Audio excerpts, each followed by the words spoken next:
So with that po, honorable members of the Committee on Appropriations, I would like to present the budget for DPWH for fiscal year 2026.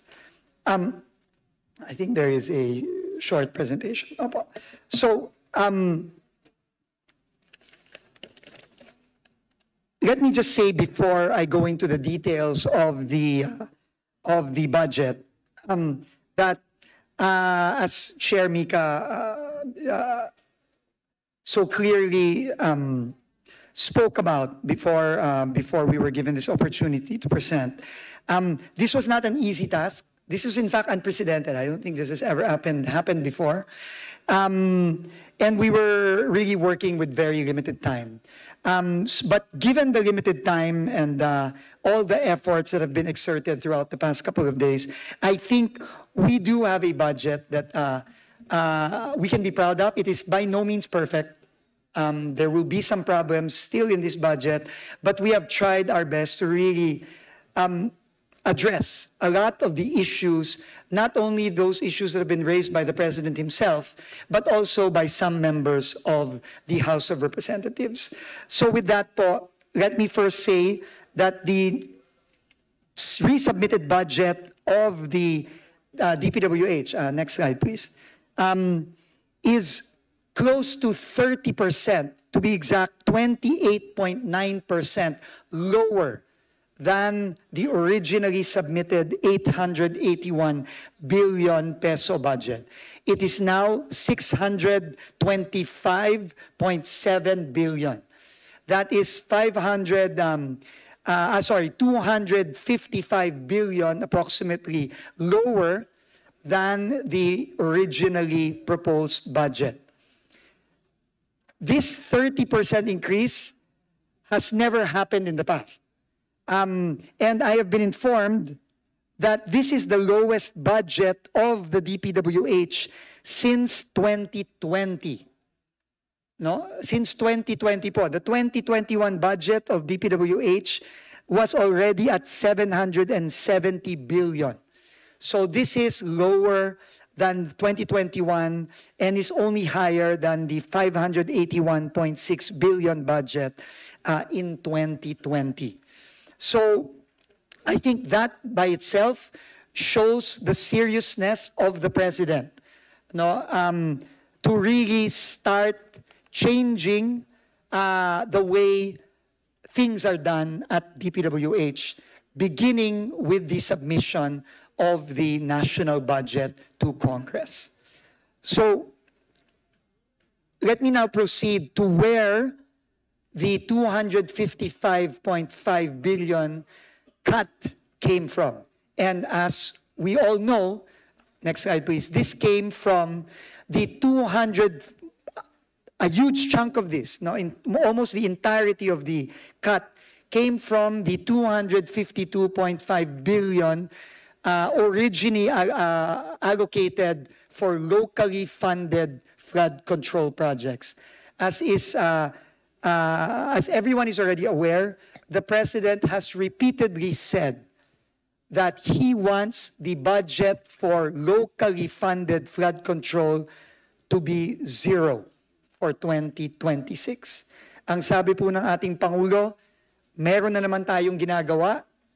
Ngayon, from 2024, kahit na 2024, pati 2025, tapusin na lang muna natin yan. Ayusin po natin ang mga ginagawa nating ongoing na flood control all over the country. Pero dahil na rin sa mga nadiskubre na nagsimula ng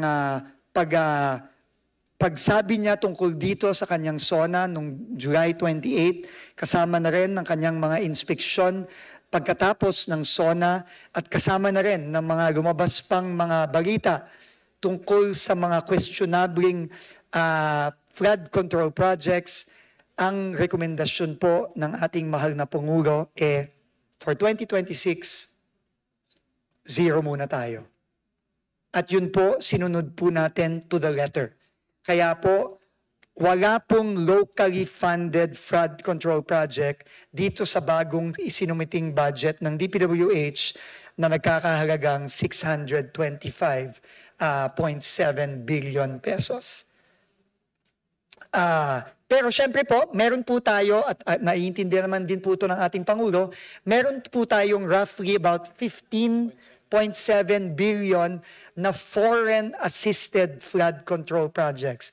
Ito po ay pinopondohan ng Official Development Assistance o mga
DPWH po ay susuporta kung ano man po ang nais pang baguhin ng House Committee on Appropriations at ng buong Kongreso. Kung meron pa po kayong makitang hindi na isama dito sa mga pagbabagong ito.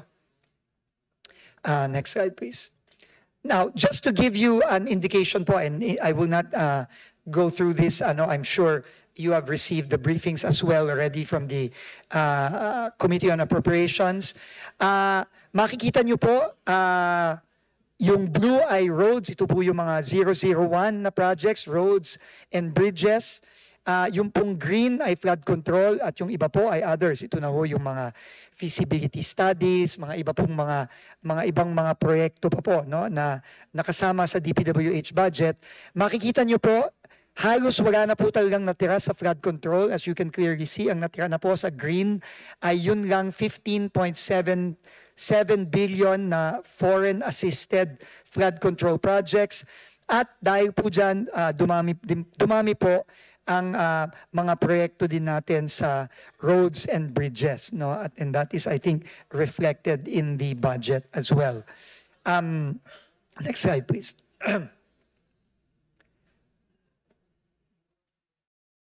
Ito po ay again table lang po ng mga binawas, no?